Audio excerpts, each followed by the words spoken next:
Avengers, Age of Ultron. You didn't see that coming. Now, we're doing these reviews, of course, to get you guys ready for Avengers Infinity War. We've already done the Avengers. If you have not checked out our review on that, it's below in the description. If you have seen it, then congratulations, you're now on to the second one. So now, getting onto this film now, getting into the, obviously we got Joss Whedon coming back for this film, and he did not, of course, return to Avengers Infinity War, so this was his final MCU film and his final take as a director. And coming into this, we got the trailers for the film, and they had the, the Strings on Me and the Pinocchio theme, and just, again, from what the trailers sold us, and I know you should never base a film off the trailers, of course not, but, just the way the trailers painted Ultron to me, it's like I really felt like what I feel like Thanos is going to be is this unstoppable killing machine that we actually do get to see in Earth's Mightiest Heroes, which is one of the best animated shows that you need to check out, and we will be reviewing for you someday. But that's my biggest issue with this film, and I still do enjoy this film. You're going to hear a few negative points from me that you guys might probably think that I hate this film, but I do actually like this film and enjoy it a lot more than the first time when I came out of it. It is a very entertaining and still a fun film. Like, I do love the team camaraderie, and I still feel that Joss Whedon understands how the team works, and still, like, with how they're working together and them, giving them the nightmare sequences and then having some conflict again between them. And I do feel like he understands the team, but I know we're going to disagree, but I really just didn't feel like Ultron was that menacing and dark threat and that cold and calculating, menacing robot that I know from the comics and Earth's Mightiest Heroes, the animated show. It just didn't feel the same way to me. And again, but, I mean, you go on. Yeah, I agree he wasn't, the most evil, the most dark character, but I still love Ultron as a villain. I just think his character in this movie is not what you're describing. It's just he's more of like a more evil version of Tony Stark. That's kind of the route they went. He's based off of basically Jarvis and Tony. That's who his character is.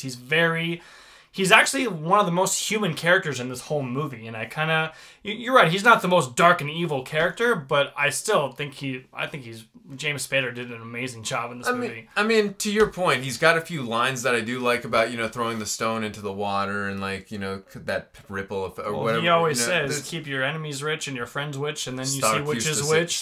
Stuff like that. Like, I love that. Stark used to say that to me. But no, he's definitely got a few lines, and some of his philosophical speeches I actually did enjoy.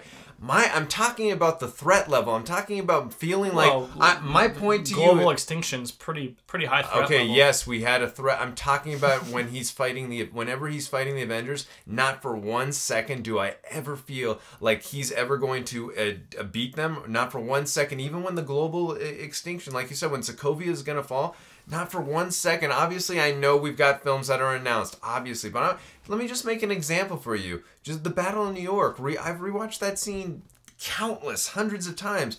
When you watch that scene, like, I feel the stakes of the situation. I feel the emotion. Like, I feel scared for the Avengers in that situation. Like, it's still a cool and emotionally driven, amazing action sequence. But again, I just don't feel the tone, like, again, that tonal feel that you get inside your body where you're seeing images and you're feeling this, scared for these characters. I just never felt that way in Age of Ultron. Yeah, that was a big issue for me. I kind of agree with that, and for me, I think the final battle is... It's still a cool battle. No, I think it is one of the weaker points of the movie. I do agree with that. But I still love seeing Ultron have interactions with all these characters, like his fight with Captain America when he's transporting the box with Vision in it. I thought was pretty epic. And then especially even at the end, during that end fight, like kind of when right after Hulk like throws him out of the plane and Wanda comes and he like she comes to like rip his heart out basically, but he like really starts pleading with her like to like help him, or like also he's also like, if you stay here you'll die. Like he kind of cares about her. Like he definitely cares. I think his character in this movie is like really good. I do agree maybe the threat level at the end might not have felt.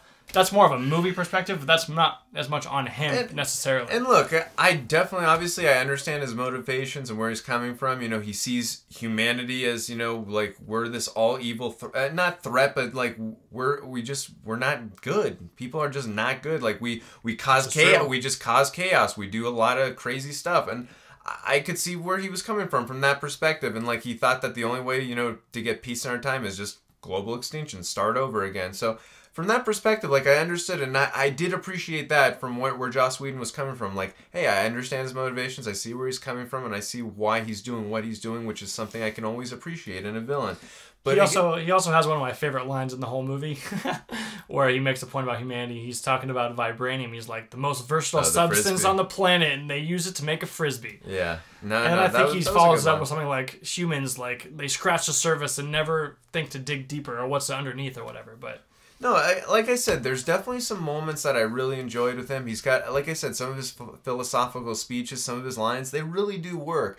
Again, the biggest problem, just rewatch that first trailer.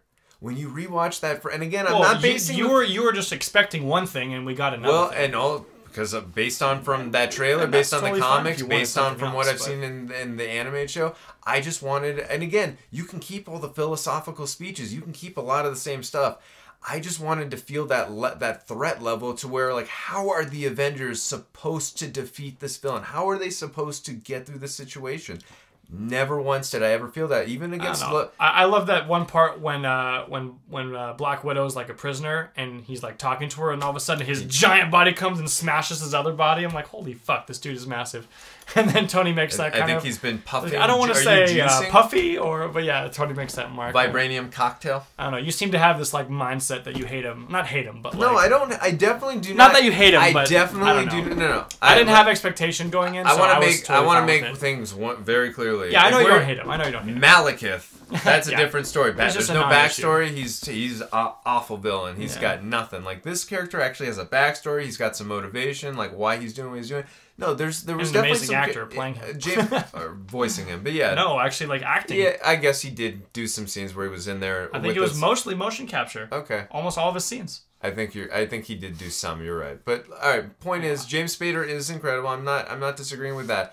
But the point I'm making is, again, just from a threat level, from watching him, physical attributes. Just he could have, had physical a few more. attributes, dude. He's fucking massive.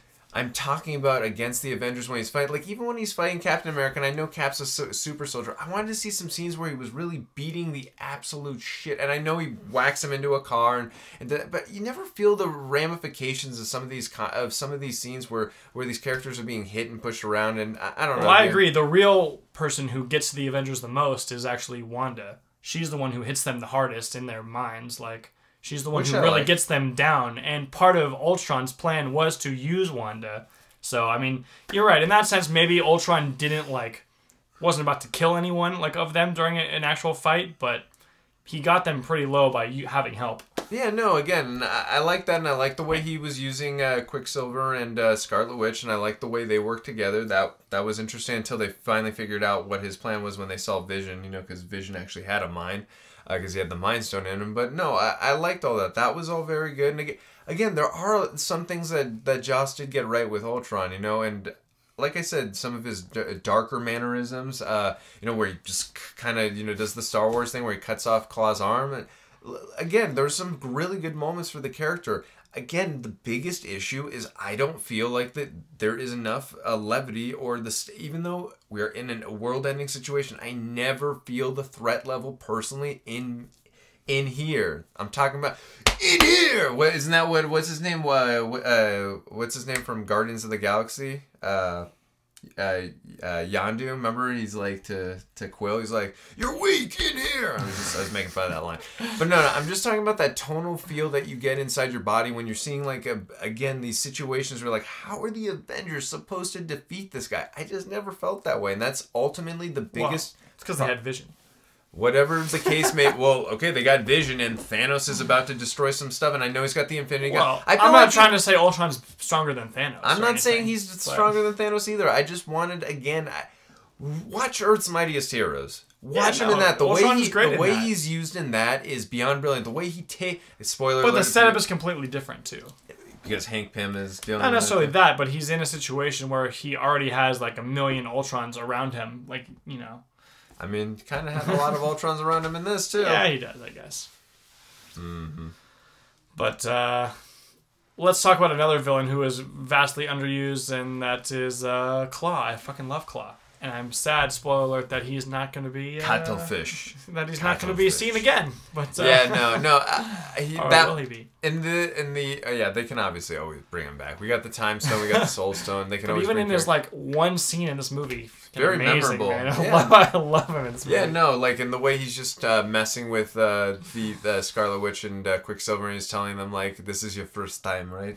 Intimidating someone." I'm not that intimidated. Yeah, a cuttlefish. And actually, if you hear Joss Whedon on the commentary, he talks about cuttlefish and how they're actually really scary and doing everything that Klaue was describing. So I thought that was interesting from Joss Whedon's standpoint of his fear of cuttlefish. So if you guys really want to know the backstory of whose fear that really was, that's Joss Whedon, not really Ulysses Klaue. But either way, I do like the way that, even though he's beyond underutilized, but he's really not meant to really be. Well, no, I just mean, it's meant to be really more of a bridge. Obviously, that Black Panther, they underused him in that movie too, and they kill him off. And obviously, he's supposed to be, obviously the bridge gap to Vibranium to Black Panther, to Ultron getting that vibranium suit, as well as using vibranium to create Vision, as well as using vibranium to upgrade his own body. Well, yeah, not only that, but for lifting Sokovia into the sky. You're right. The big drill thing. Yeah, exactly. So, I like the way, again, vibranium was used in that Black Panther connection. That was really all cool. Again, seeing Ulysses Klaue, even though it was only one scene, Andy Serkis, very memorable, very funny. Yeah, and again, I like in this film too the way they, again, you hear me say this a lot, the way they balanced out how he was really funny, but also he was really menacing too and dark. I thought Andy Serkis got buff for that role. Holy shit! Like Gollum he's precious, very buff. I think he also was helping, with the whole motion capture. Yeah, with Mark Ruffalo, and also James Spader. And honestly, I'm glad that they didn't give Andy Serkis like a mocap, like something where he's CGI. Yeah, he's actual actor. I'm actually he's a good. I watched 13 going on 30. He's a very he's good, dude. He's a great actor. Yeah, so I'm glad that he was part of the MCU for as long as he was. Hopefully, at some point he honestly, like some of the villains. Come on, Strange. I don't know why he'd do it, but. Well, I mean, if anything, I'd like to see Thanos resurrect some villains, like some past villains. That'd be really cool. Like in the fourth film, maybe if they defeat the Black Order, he resurrects a few, past villains. Who knows? We'll see. But let's get into some of the action in this. Well, let's talk about the actual Avengers. It is an Avengers movie. Fine, I guess we could talk about them. I want to say that the teamwork aspect in this movie is actually much better than in the first one. Obviously, because they're not a team quite yet in the first one, but in almost there's a lot more action scenes in this movie than in the first one, and the teamwork is all really good. And I actually think that you see much more of their personalities in this movie, like with almost all of them, especially Hawkeye and Captain America. Like those two stood out to me as showing much more personality, because Tony always has personality, but like those two are showing a lot more of their own personalities in this one. Language. But yeah, no, I agree with you. And obviously Hawkeye's got a lot more to do. He's one of the few Avengers who's not actually being mind controlled in this film from Wanda or from Loki, the Mind Scepter. Mm-hmm. But yeah, I liked Hawkeye was used in a very good way in this film, and I know it really slows down the film when they go to the farm. I don't even think so. I don't think it is obviously not action, but pacing wise, it does slow the film down a little bit. But it really humanizes the film, because even though these characters are beyond powerful and basically unstoppable, again, just watching them dealing with conflict and dealing with a crazy situation, it was good to see like them just getting out away from the spotlight and just going back to humanizing these characters. I like seeing that. And Nick Fury in that scene even mentions like they're so used to having all this tech, but in that situation they just need to like hunker down and use their own brains to like figure out what to do. Stuff like that. I wanted more of that kind of stuff in the film, in terms of like where they're limited on resources and how they're gonna beat Ultron. Stuff like that would have raised the stakes for me and made it feel like, how are they supposed to beat it? Like, they don't have a jet now. They don't have Iron Man suits to use. They don't have this. They don't have that. Like, just little things like that I like. Just like that you're mentioning. Like, to me, that raises the stakes, ups the levity. But yeah, no, I do like the way most of the characters used, and we do know from the timeline that this is 2015, so it's been a couple years, or rather, it's been about 5 years since the first Avengers in terms of the timeline, because that film took place in 2010. in the timeline. The movie was released in 2012. And also that they've been now working together for about 3 years. Obviously, we get confirmation of that in the next film, Captain America, or in 2016 in Captain America: Civil War, where Under Secretary Ross says, for the past 4 years, you guys have been working together. So I do like how we get that right. I will say Joss Whedon made a very interesting choice to start the film on an action sequence, just because that was really. I thought it was cool. No, I said it was interesting that he did that, but again, I just like he's just right away showing that this team has been working together for a while now. It's not, it's not, hey, they had the one battle at the end of New York and now, they're back together a few years later. No, they've got their team, they've got their team working skills down, like the way Thor smashes his hand, the shield into Cap's shield, they're lining up. Oh, they're excited. They're excited. Yeah, just and that shot of all of them right in the beginning, I think he even mentioned the shot that you get at the very end of the first movie is one of the first at the beginning of this movie. I like that. That was cool. And that was a great action scene too. And it kind of starts off. I'm so sorry to cut you off. I'm just to say really quick. I don't know how the Russo brothers are going to do that one shot and all. I got to imagine that's the fourth movie, maybe. Or they're going to do 4 different shots of the different teams all Whatever together. It is, Russo brothers, we can't wait. We're so excited. But yeah, I really enjoy the action in this movie. There's a lot of big, grand fights, especially I'm thinking the Hulk versus the Veronica fight. That scene was pretty insane. I almost think the last battle was one of the more weaker ones. It was so cool they had that shot of all of them fighting in the church, which was a really cool shot, that slow motion with everyone flying around. But for the most part, I really liked the way they did all the action scenes. I like the one too, when they're transporting Vision's coffin or whatever, and they're all on the street, Captain America fighting Ultron. There's not that many one-on-one versus Ultron battles, but that's one I can think of. Yeah, no, that was cool. I think I like Vision versus Ultron. I think I like that a lot. One was cool. And even Thor versus Thor gets kind of beat up pretty hard by him. Well, I think he was kind of playing posse too, because so Vision could set him up for that home run, Yeah. And I like that line where he's like, "It is terribly unbalanced." Well, if you put too much weight in it, you lose power on the swing. So. Yeah. No. There's definitely. I know we kind of talked about this a little off camera, but there are definitely some very funny lines, and I know I didn't really talk too much about the action, but there was a lot of really cool action sequences, as Jason just mentioned. I still kind of think the beginning at Sokovia versus von Strucker's whole army, I kind of the Hydra base. I don't know. I kind of think that might have been my favorite sequence. It was a good one. But yeah, one of my things is, again, a lot of the lines I found myself really laughing and funny, but again, a lot of these situations, and I know, in certain moments of possible death, sometimes you want to lighten the mood. I'm all for that. To me, again, what Joss did perfect in the first film, he really found if you rewatch the first film, again, this is all subjective in my opinion, I just really feel like Joss found a balance between a lot of the quippy lines and a lot of the moments where you really are feeling the stakes and you're really feeling scared for these characters, and really in moments of seriousness where he just really balanced it out properly. And in this film, the comedy just, and again, I know people are going to say, well, you love Thor Ragnarok, and that's straight up just a comedy. But it's Taika Waititi. It's he's a director. He's got a very big comedic background. That's just the way his films roll, and that works with the tone of that film.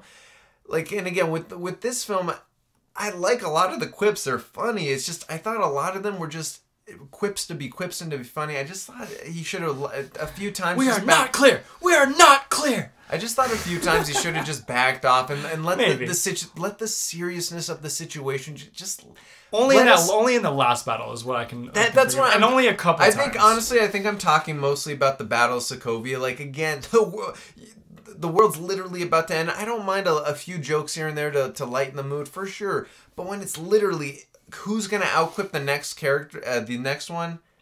I don't know. I will say I can only think of Captain America and Hawkeye dishing out the quips. I couldn't think of anyone else really. Not even Tony. You and Banner better not be playing hide the zucchini. But anyways, listen. So I mean, look, Tony's obviously gonna. Obviously, I get that you're not juicing on vibranium cocktail. You look a little puffy. I want to say. Oh, I don't know how much time you got. But look. Obviously, he's going to be quippy and funny. I get that, Tony. That's just who Tony Stark is. But rewatch Captain America: Civil War when you learn about his parents. That man was not laughing or funny there. But look, point I'm making is I just like a little tonal balance is all I'm saying. When it's just comedy. I I'm not really feeling the stakes of the end of the world. That's my point. I don't want to laugh fully through a situation where it's possibly the end of the world. I don't mind a few times where I'm laughing. I just wanted a little more tonal balance. I know I'm being nitpicky in what I'm saying here, but I feel in the Battle of New York, he really nailed it there in terms of the tonal balance of how much you're laughing and feeling the seriousness of the situation to hear. But again, there's a lot of flashy and great moments. I think Quicksilver has some really sick moments too. Where he's just, I like the obviously way they did him. Before we talk about the way the X-Men before we even, I was gonna kind of make the comparison. Honestly, Joss Whedon really had an impossible task after that day. Look, the Days of Future Past Quicksilver. He's awesome. He is freaking sick. And that scene, I'm sorry. Well, in one scene in each movie. That scene in the kitchen. Oh, it's was great. Freaking epic. So, again, Joss Whedon had a tough task. But, having said that, I do like the backstory he did create for them. Obviously, they're not related to Magneto in this, because he's not in this universe. Not yet, anyways. About 15, 16 more months, give or take. But, yeah, no, I do like the backstory. And I also like how the Mind Stone is kind of what gave them their power. So, that their connection to that, obviously, Wanda's got a major connection out of Vision as well. So, where they set that up. And then, also, too, if you remember... in this film, Vision is the one who saves Wanda from falling. So right when that happened, we were not at the theater together, but I mean, you probably don't remember, but I knew immediately, and I'm sure you did, and all of you guys did as well. Obviously, they were setting up that relationship immediately when he caught her there, and for Civil War and such and so forth. But again, I just wish I would have liked a little more tonal balance. But again, there was definitely some lines I was cracking up. I think one of my favorite lines, obviously I'm going to give a Tony Stark line, is where Maria Hill comes into the Quinjet and she says, "Lab set up us. Actually, he's the boss. I just pay for everything and design everything and make everyone look cooler." That is a great line. Yeah, no, there's definitely some great lines. So Joss Whedon, and I love a lot of the character moments too, like the whole scene where they're all trying to lift up Thor's hammer. That was great. I love that. That's probably one of the best scenes in the film. And I think it gives a setup and payoff to, I think, one of the best scenes in the entire MCU. At least one of my favoriits. When Vision is created, and when then, I'm not. Yeah. Sorry, you may not. He's like, you may. I don't know how to make you trust me, but we have to go. What gives him the hammer? And I was like, what the fuck? That was. Two things. I want to make two mentions about that. So I in the theater, very happy, but I was also crying and weeping at the same time. You might be saying, why? Why would you cry and weep? Not happy, cry and weep. Sad and like, that was supposed to be Beta Ray Bill's moment. It really was. Beta Ray Bill is the one who lifts Mjolnir, and that's where they find out that he's worthy of his own hammer. So I wish they would have Beta Ray Bill can also lift up a hammer. He's just not here yet. I know, but that moment, again, was just really supposed to be his. But again, it was still a cool moment in the context of the film where they started to trust him. One of my favorite scenes in the entire I wish they would have saved cinematic universe. It should have been for Beta Ray Bill. But again, it was still a good scene. Good moment. Fuck him. Fuck him to death. He's a racist against Corbinites. I like Beta Ray Bill. He's a Corbinite I like racist. Vision better, though. Vision's still pretty sick, but let's put it this way: Corvus Glaive is not ripping out anything from Beta Ray Bill's head. So, anyways, yeah, true. But yeah, well, he's got Stormbreaker, dude. But yeah, no. Also, too, speaking of Vision, we get our first. I really wish. I love this whole. I think Jason's gonna make a point. This is why he doesn't like to watch trailers.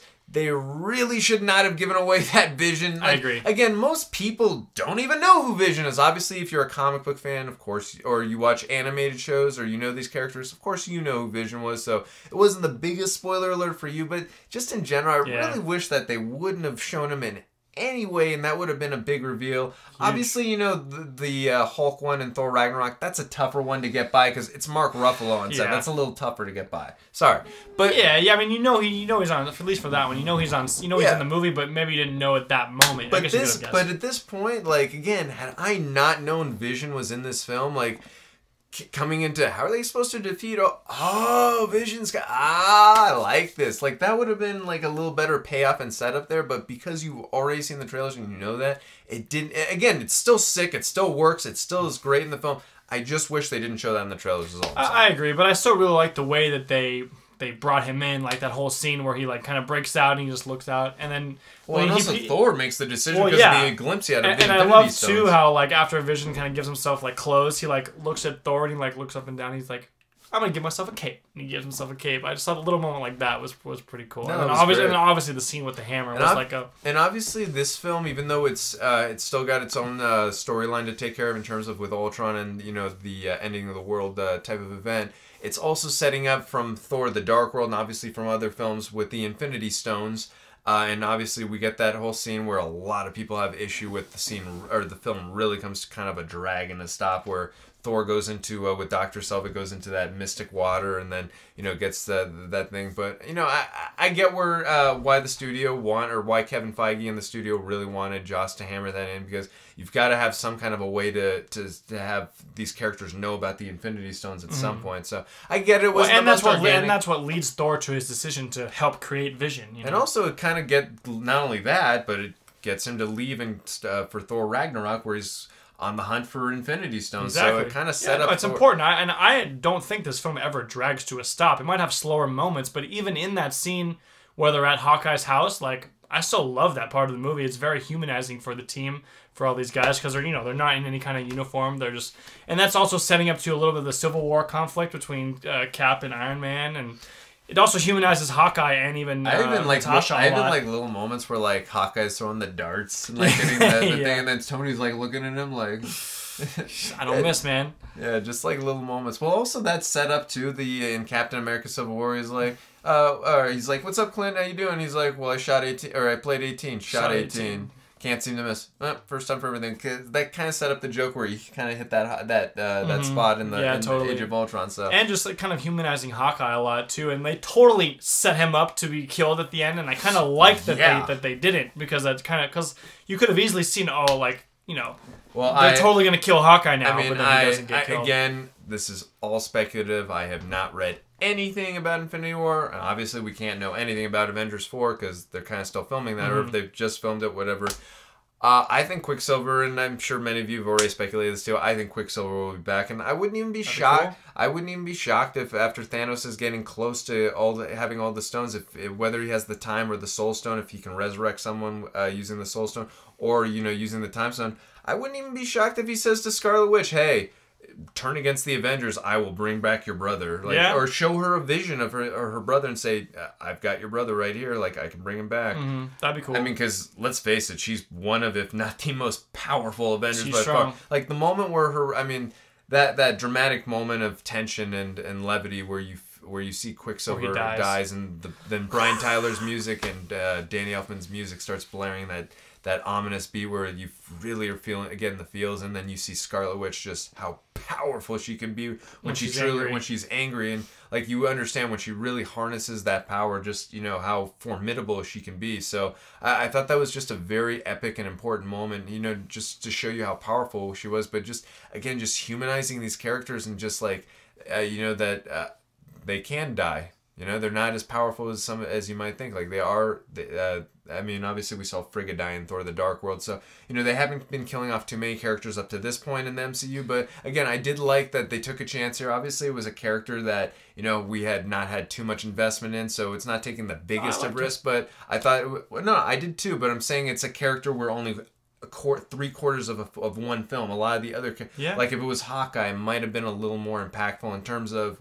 We've gotten two and a quarter films with this guy, and we've gotten more moments with him. But it was still a very impactful moment, and it did affect the team in a certain way. Obviously, it affected Wanda majorly, especially going into Civil War. So, and I like the ramifications and the consequences we feel going into Civil War with that. And I just like the way it's played off in this film. And I thought it was very proper the way that they had Quicksilver sent off, even though I think at some point. And it was one of the many running themes in this movie with the whole "you didn't see that coming." But this movie has a lot of that. I love that line, by the way, that when he says that back to Hawkeye, "You didn't see that coming." Yeah, but I don't know, dude. I know you're gonna come back and say you disagree with this, but I felt every time I watch it, I just feel weird when Quicksilver is dead on when Hawkeye's like, no, I don't. Yeah, it's been. And he's looking at him. No, but he's the one laying on the bench comfortably, and while Quicksilver's just laying. Well, he's dead. I get it. I'm not saying he needs to lay comfortably. I'm just saying it's a weird. My point is, it's a very weird looking shot. I feel you. I don't know why. It's just whenever I look at that shot, I'm not complaining or saying, "Joss, what are you doing?" It's just for me. It's just maybe it's because you're looking at a character dead. Well, it's just a very weird looking shot. My only, I guess, thing to say is if he's dead, he doesn't need to be comfortable. I'm not even complaining that. I'm not complaining that he's not comfortable. I don't care. It's just the way he's it's just a weird looking shot. No, but I like how this movie has a lot of those running themes, with the whole language thing. Obviously, they bring that up 4 or 5 times, and the whole how are we gonna beat him together. Dude, they say that. Speaking of the language. language thing. I can't wait to see Nomad or Captain America, whatever you want to say. I can't wait to see him and adolescent teenage Groot, like language and Rocket Raccoon. Like that's gonna be some funny interactions right there. That'd be funny. What did you think of the Black Widow and Bruce Banner romance? I know a lot of people say that came out of left field and came out of nowhere. If you rewatch the first Avengers, not Captain America, the first Avenger, Joss Whedon's 2012 The Avengers. If you rewatch that film. Again, there's not a lot of romantic hints there, but I mean, there is a relationship there to build off of. And like she goes to recruit him, and not only that, other things. and also we do know from the Prelude comics, and also from Fury's Big Week, we do know that Natasha Romanoff was not physically seen in the film The Incredible Hulk, but she was at the college, the Culver College University where Hulk was. So she's been following Bruce Banner for a long time. And again, we know in this film they've been together as a team for a few years now. So. You know, again, it was interesting. On first viewing, you know, because he was with Betty Ross, and kind of like, again, we haven't seen the group together since the first Avengers film. It did, the first time it did, I had to get used to it, but after rewatching the first film and then coming back to this, I was okay with it. It didn't bother me. And I think it totally makes sense, too, at least from her perspective, because, like, she kind of thinks of herself as a monster. Yeah, no. And I mean, the Hulk is a monster, but she's thinking about just Bruce, like, she even says the line, like, all my friends are fighters, but here's a guy who spends his time staying away, avoiding the fight because he knows he'll win. Yeah, and he's got all the power, too. And, like, he doesn't want to, you know, become the Hulk. But, I mean, it kind of makes sense, and, I mean, I get it, so. Yeah, no, and that's, I think, rewatching it, too, from that perspective, like, seeing, you know, what she's gone through, you know, from her nightmare visions and what she's had to go through to, be, you know, with all the red in her ledger, if you will. Yeah, it makes sense why she would actually want to be with Bruce Banner. It's like, it actually works for me. I mean... I can't have babies. I physically can't. Well, neither can I. You know, like, they have a lot of similarities. Like, they both feel very guilty for stuff that they've done. I will say, it's like, I mean, I personally would love to see Betty Ross, Liv Tyler come back. I mean, maybe even some kind of love triangle for...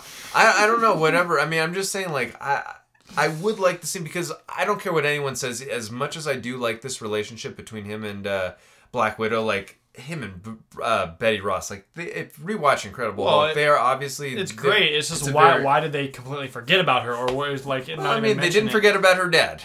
They did not, no. Civil War. So we know, obviously, she's still connected to this universe. So I'm hoping maybe in the fourth Avengers film, or whatever it's going to be called, I'm hoping that maybe she comes back for that one. We'll see. We'll see.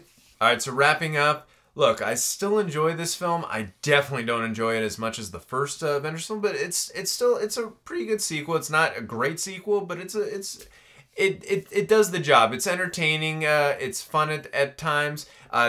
It's very humoristic. It's got a lot of quips in it, and again, some of them really work.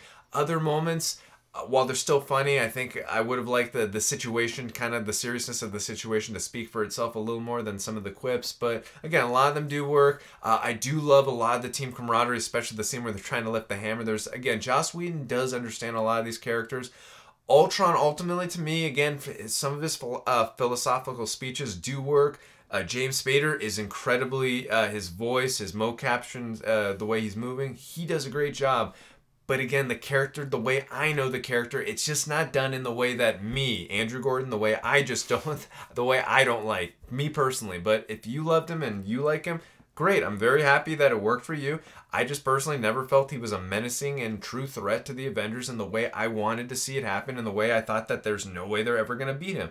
That was my biggest issue, and I think that's ultimately the biggest problem of the film, is you never once feel that they're ever not going to beat Ultron, and that's my biggest problem with the film. But again, cinematography-wise, great. It was really well shot. I love all the different locations that they went to, visual effects-wise, CGI-wise.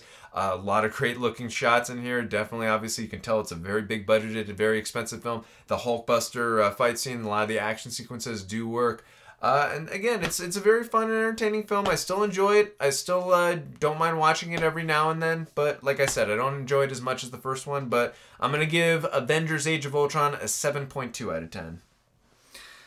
I'm going to give this movie an 8 out of 10. And I actually love this movie. It's honestly one of my favorites. I don't know if it's the best. I still think the first Avengers is a better movie, but every single time I watch this movie, and I can't say it about many movies in general, but any movie in the MCU, every single time I watch it, I like it more and more. Like, I just pick up little things here and there, just a lot of the interactions, especially between the Avengers themselves, but even Ultron, like little things like that you might not notice on the like first couple of viewings, but so many little things, so many running like themes in the movie. Like, there's at least 4 or 5 things that they like are ongoing. Like, the action scenes, I think, are, for the most part, except maybe the last one, better than the first movie. I don't know. They don't have to spend so much time becoming a team. They're already a team. So you see, and they're already, like, you know, have been friends, like we said, for a while. So, but watching the team get broken and then... Yeah, no, and that's something I like, too. You know, seeing Wanda get into the psyche of all of them and pulling them apart and just seeing them start to, you know, form a little bit of a divide leading into Civil War, that type of thing. I don't know. I totally love watching this movie. It's a lot of fun. And I think the first Avengers is a better movie, but I might say that I liked watching this one more. The main thing that the first Avengers has over this movie is Loki.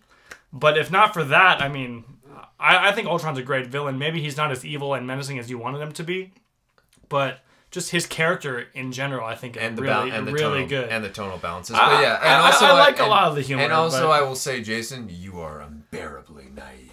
Well, I was born yesterday. True. Oh, what a great line. And, True. And, that was a great line. And finally seeing Paul Bettany, like, in the flesh, like, that was cool. He's so good. That was cool, he was great. No, he doesn't have that much right. time in this movie, but when he's in it, is so good. And I love seeing that shot where he and Iron Man and Thor are all, like, firing against Ultron, and Ultron's firing back. But that was cool. No, I really like this one a lot, and like I said, every single time I watch it, I like it more and more. So, but yeah, I'm gonna keep it at an 8. I'm still, like, you know, tempering my score because I'm not trying to give it like a 9 or a 10 or something like that. But, fine, I'll do it myself. And there is, yes, that after credit scene we see Thanos. Mid credits. There is no after. You're right. There is no after credits. Joss Whedon made it very clear before the movie came out. There's no after credits scene, people. Don't stay. Just mid credits. I actually stayed for it, even though we said it like 20 times too. I just stayed. It's a Marvel movie. I wanted to make sure. You got to make sure because you never know. And there's no way you want to miss it. So like, yeah. I could have been Howard the Duck, you know, taking the collector on a vacation or something. I didn't know if there was gonna be something. And I got to low-key hand it to to Marvel with these after credits scenes. Like, not only is it cool to like have an extra scene, but I know probably no one looks at it anyway, but it's still nice to, you know, have people see the credits. Everyone who spent hours and hours and hours and hours making these movies that we all love. I see what you did there. I low-key appreciate what Marvel did there. I did do that on purpose. No, I like that. I like that. Low-key, that was awesome. Thank you. All right, guys. Anyways, that's going to wrap up our review and discussion of Avengers: Age of Ultron. Let us know what you guys thought of it in the comments section. We have Avengers 1 review. We're going to do Avengers Infinity War review. Maybe Earth's Mightiest Heroes review, hopefully. So be on the lookout for those. And if you guys like these videos, you can hit the subscribe button. See you guys next time.